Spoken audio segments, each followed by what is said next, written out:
Hello guys, previous వీడియోని continuation చూద్దాం. మనము రీఅరెస్ట్ అంటే ఏంటిదంటే a realised judgment debtor can be rearrested but the total detention period cannot exceed the limit prescribed under section 58. అంటే తిరిగి arrest తీర్పు నుండి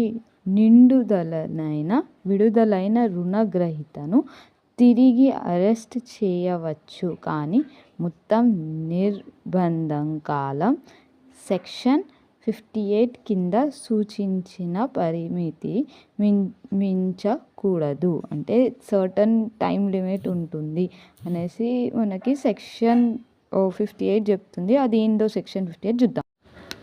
రీఅరెస్ట్ ఆర్ రిలీజ్డ్ జడ్జిమెంట్ డెబిటార్ అంటే మనం చదివినాం ఆల్రెడీ. కెన్ బి రీఅరెస్ట్ అంటే జడ్జిమెంట్ డెబిటార్ అంటే losing party. But the total detention period cannot exceed the limit prescribed under section 58 అంటే ఏంటిదో చూద్దాం.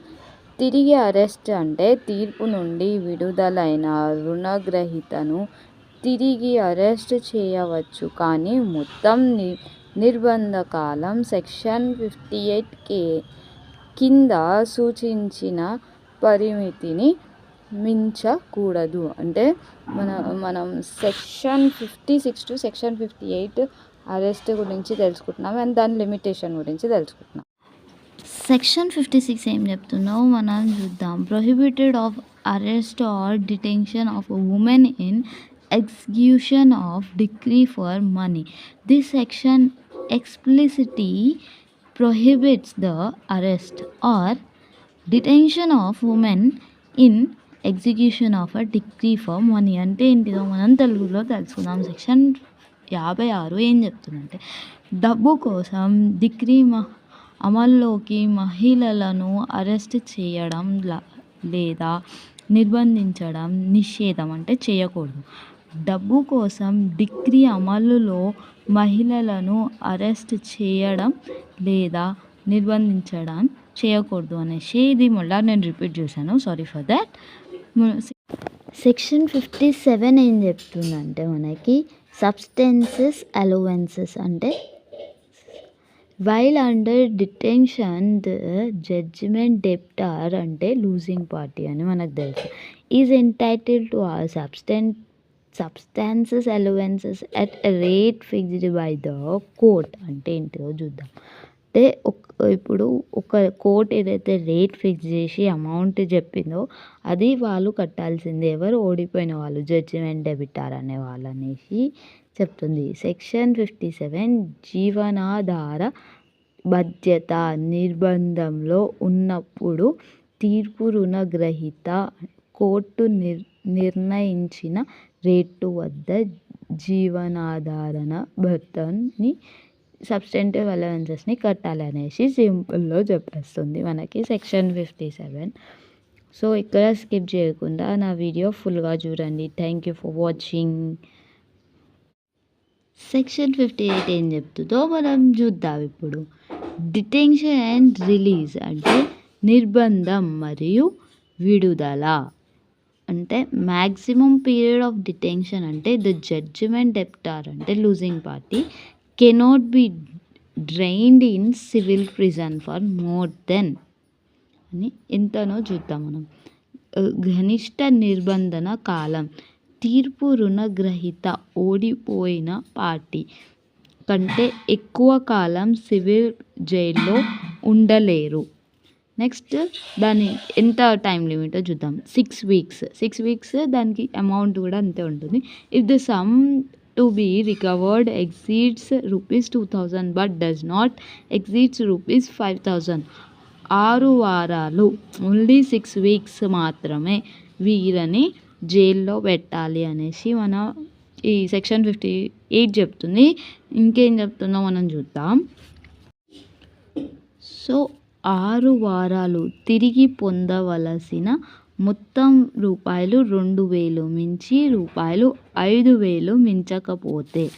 సో నెక్స్ట్ లిమిటేషన్ ఏంటంటే 3 weeks. 3 weeks if some to be recovered exceeds ₹5,000. అంటే వసూలు చేయాల్సిన మొత్తం రూపాయలు 5,000 దాటితే 3 వారాలు. సో మన లిమిటేషన్ ఇది సెక్షన్ 58 ఏం చెప్తుందంటే ఒకవేళ 2,000 టు 5,000 5,000కి తక్కువ ఉంటే వాళ్ళని 6 వారాలే జైల్లో సివిల్ జైల్లో పెడతారు. ఒకవేళ 5,000 దాటితే 3 వీక్స్ పెడతారు. ఓకే, అలా ఈ లిమిటేషన్ ఉంది. వాళ్ళని 3 వీక్స్ పెడతారు. ఎప్పుడు రిలీజ్ అవుతాడో చూద్దాం. Release from civil prison, release up to security. The judgment debtor can be released earlier upon furnishing security for the payment of the decretal amount of by satisfying the decree. అంటే civil jail నుండి విడుదల అంటే భద్రతపై విడుదల. డిక్రీని నెరవేర్చడం ద్వారా డిక్రీటల్ మొత్తాన్ని చెల్లించడానికి భద్రతను అందించిన తర్వాత తీర్పు రుణగ్రహీతను ముందుగానే విడుదల చేయవచ్చు అనేసి ఈ పాయింట్ చెప్తుంది. నెక్స్ట్ పాయింట్ ఏంటిదో చూద్దాం. సో నెక్స్ట్ పాయింట్ ఏంటంటే release on grounds of the judgment debtor. అంటే losing party of they are certified to be suffering from illness that would rendered their detention in prison harmful. అంటే తీర్పు రుణగ్రహీత ఓడిపోయిన party ఆధ్వర్యంగా విడుదల చేయబడిన వారు అనారోగ్యంతో బాధపడుతున్నారని ధృవీకరించబడ్డారు. ఇది జైలులో వారి నిర్బంధాన్ని హానికరం చేస్తుంది. ఇవి కండిషన్స్ ఏంటి అంటే మనం ఏం చేస్తున్నాం అంటే ఇప్పుడు వాళ్ళని జైల్లో పెట్టొచ్చా పెట్టకూడదా అనేసి, వాళ్ళ పెట్టినా కూడా వాళ్ళ హెల్త్ చూస్తారు, తర్వాత వాళ్ళు సాటిస్ఫై అయినారా లేదా అనేసి చూస్తారు. ఇక్కడ ఇంటర్ లింక్ ఉంటుంది, మీరు ఒక్కసారి రీడ్ చేయండి. సో మనకి ఇక్కడ నుంచి చాలా important topic, very very important for AIB 20కి, execution through attachment and sale. అంటే అటాచ్మెంట్ మరియు అమ్మకం ద్వారా అమలు. సెక్షన్ 60 నుంచి ఇది చెప్తుంది. మనకి ఏం చెప్తుందో చూద్దాం. Attachment and sale of movable property, కదిలే ఆస్తి అటాచ్మెంట్ మరియు అమ్మకం. This section empowers the court to order the attachment and sale of the judgment debtor movable property to enforce the decree. Movable property refers to tangible possessions that can be moved. మనం దీన్ని తెలుగులో తెలుసుకుందాం. So ఈ section కోర్టుకు తీర్పు attachment మరియు అమ్మకానికి ఆదేశించే అధికారం ఇస్తుంది. రుణగ్రస్తుల కదిలే ఆస్తి డిక్రీని అమలు చేయడానికి కదిలే ఆస్తి తరలించగల స్పష్టమైన ఆస్తులను సూచిస్తుంది. అంటే మూవబుల్ ప్రాపర్టీ కూడా మనకి అది అటాచ్మెంట్కి ఇస్తుంది అనేసి మనకి ఈ ఎగ్జిక్యూషన్ థాట్ అటాచ్మెంట్ అండ్ సేల్లో చెప్తుంది. మీరు ఇంకొకసారి చదివితే మీకు బాగా అర్థమవుతుంది. ఓకేనా? Thank you for watching. Procedure for attachment. Procedure ఏంటో చూద్దాం. The court issues on attachment warranty to the court offers specifically the movable property to be attached. అంటే ఏంటిదో చూద్దాం. అటాచ్మెంట్ విధానం. కోర్టు అధికారిక అటాచ్మెంట్ వారంటీని జారీ చేస్తుంది. అటాచ్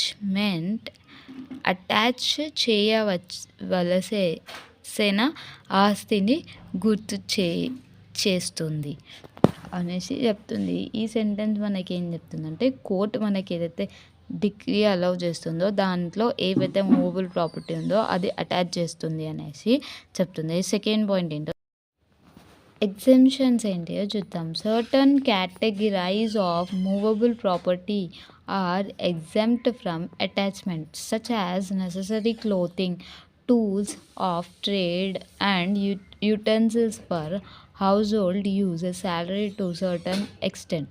కొన్ని ఎగ్జామ్షన్స్ ఇవి కాకుండా మనం వేరే తీసుకోవచ్చు అనేసి కోర్ట్ చెప్తుంది. అవి ఏంటియో చూద్దాం. మినహాయింపులు అంటే తీసుకోకూడనివి. కొన్ని వర్గాల చరాస్తులు జప్తు నుండి మినహాయింపబడ్డాయి అనగా అవసరమైన దుస్తులు, వాణిజ్య ఉపకరణాలు మరియు గృహ వినియోగానికి సంబంధించిన పాత్రలు కొంత మేరకు జీతం. అంటే వీళ్ళు ఏవేవైతే కోర్టు వాళ్ళు తీసుకోకూడదు అని చెప్తారంటే ఇంట్లో క్లాత్స్, బట్టలు, ఇంకా కొన్ని వస్తువులు, యుటెన్సిల్స్, బాసన్లు అండ్ కొంత % ఆఫ్ జీతం, శాలరీ అనేసి ఈ ఎగ్జామ్షన్స్. ఇవి వదిలేసి మిగిలిన ఏవైనా అటాచ్ చేసుకోవచ్చు అనేసి చెప్తుంది. నెక్స్ట్ వన్ వచ్చేసి sale. The attachment movable property can be sold by public auction unless the judgment debtor pays the decretal amount or the court otherwise. అంటే మనం తెలుగులో ఏంటిదో అది చూద్దాం.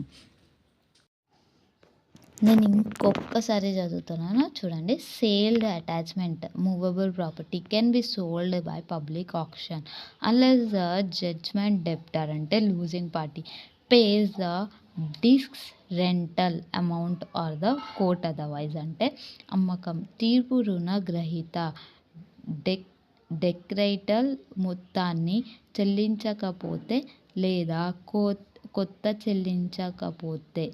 కోర్టు చెల్లించకపోతే ఆక్షనల్ చేసిన కదిలే ఆస్తిని బహిరంగంగా వేలం ద్వారా అమ్మవచ్చు అనేసి చెప్తుంది.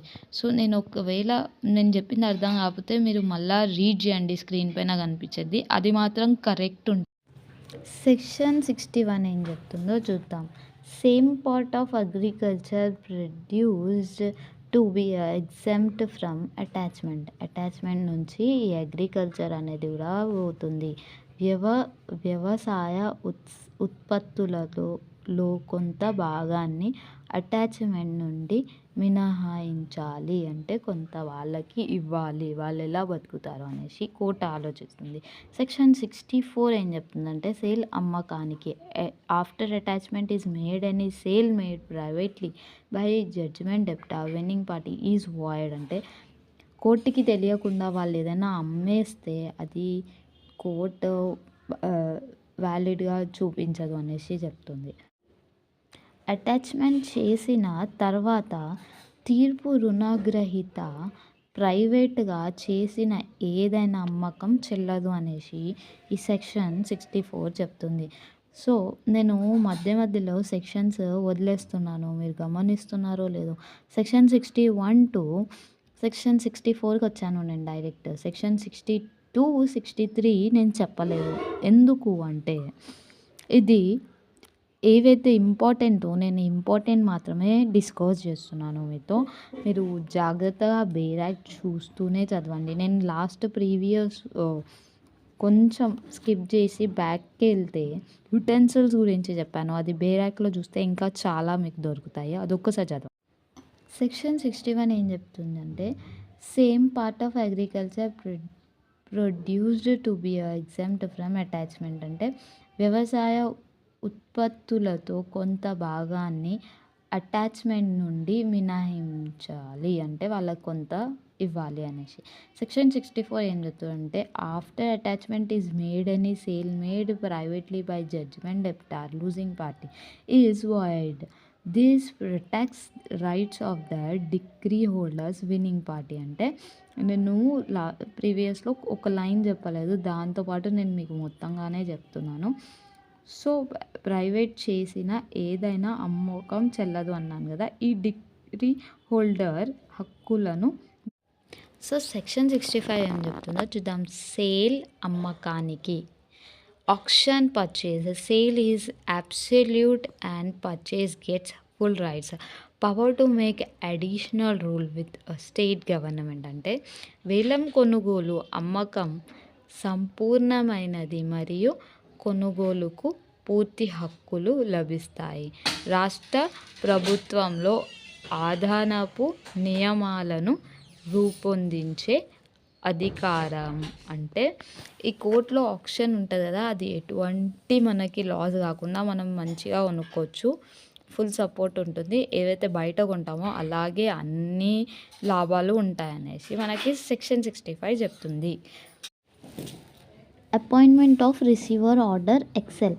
ఎక్సెల్ అంటే రోమన్ నంబర్లో 40. రిసీవర్స్ నియామకం ఆర్డర్ అంటే ఎక్సెల్ అంటే 40. వాట్ ఈజ్ అ రిసీవర్ చూద్దాం. రిసీవర్ అంటే ఏమిటి? A receiver is an impartial third party. స్వీకర్త ఒక్క విశ్వతిక మూడవ పక్షం. అపాయింట్మెంట్ బై ద కోర్ట్ అంటే కోర్టు నియమించిన. To manage property movable or removable. చెల్లించే లేదా సరి అయిన ఆస్తిని నిర్వహించడానికి. సో ఇది మనకి ఆర్డర్స్ చెప్తుంది. That is subject to a legal dispute అంటే అది చట్టపరమైన వివాదానికి లోబడి ఉంటుంది. సో డ్యూటీ ఆఫ్ రిసీవర్ అంటే స్వీకర్త విధి. Takes control of the property అంటే ఆస్తిని నియంత్రణలోకి తీసుకుంటుంది. Collects income from it, rents, profits etcetera. దాని నుండి ఆదాయాన్ని సేకరిస్తుంది. అరెస్టులు, లాభాలు మొదలైనవి. Preserves it until the court issues a final judgment in the case. కేసులో కోర్టు తుది తీర్పు వెలువడించే వరకు దీన్ని భద్రపరుస్తుంది అనేసి. రెస్పాన్సిబుల్ ఫర్ లాసెస్ నష్టాలను బాధ్యత వహించాలి. గ్రౌండ్స్ ఫర్ అపాయింట్మెంట్ నియామకానికి కారణాలు. Whenever it appears to the just and convenient అంటే న్యాయంగా మరియు సౌకర్యవంతంగా కనిపించినప్పుడు డల్లా. కోర్ట్ డిస్క్రియేషన్ అంటే కోర్టుల విచారణ. ప్రీమా ఫాసీ కేస్ అంటే ప్రాథమికంగా కనిపించే కేసు అని అర్థం.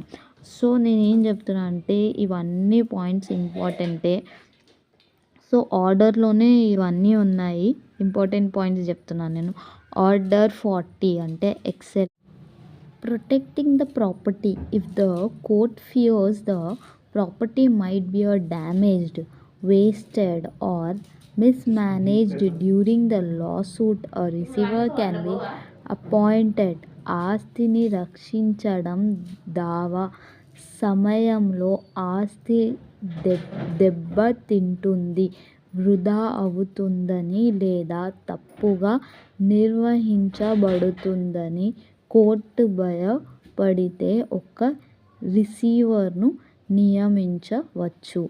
అంటే ఆ ప్రాపర్టీ కనుక వాళ్ళు ఫ్రాడ్ చేస్తున్నారంటే కోర్ట్ నుంచి ఒక అపాయింటర్, ఒక మనిషిని ఆ ప్రాపర్టీ చూసుకోమని పెడుతుంది. Preserving income. The receiver can collect income from the property and hold it securely until the case is రిసాల్వ్డ్. అంటే ఆస్తిని రక్షించడం. దావా సమయంలో ఆస్తి దెబ్బతింటుందని, వృధా అవుతుందని లేదా తప్పుగా నిర్వహించబడుతుందని కోర్టు భయపడితే ఒక్క రిసీవర్ను నియమించవచ్చు. అంటే ఏదైనా ప్రాపర్టీ దాని నుంచి వచ్చే ఇన్కమ్ని లాస్ అవుతుంది అని అనుకుంటే కోర్టుని దానికి ఒక పర్సన్ని సెట్ చేసి ఆ ప్రాఫిట్స్ అన్నిటిని చెప్పాలి అనేసి కోర్టు చెప్తుంది. సో సెక్షన్ 65 ఇదన్నీ మనకి ఈ పాయింట్స్ చెప్తుంది. The court determines the receiver's power and duties, including the duration of the appointment. Remuneration is fixed by court. Remuneration charges to be borne by parents. అంటే వేతన కోర్టు ద్వారా నిర్ణయించబడుతుంది. So తల్లిదండ్రులు భరించాల్సిన వేతనం ఛార్జీలు. సో కోర్టే ఒక అతన్ని నిర్మిస్తుంది కదా, అతనికి కూడా కొంత అమౌంట్ ఇచ్చేలాగే కోర్టు కూడా చూసుకుంటుంది అనేసి సెక్షన్ 65 మనకి చెప్తుంది. సో ఇక్కడ వరకు ఈ టాపిక్ ఎండ్. నెక్స్ట్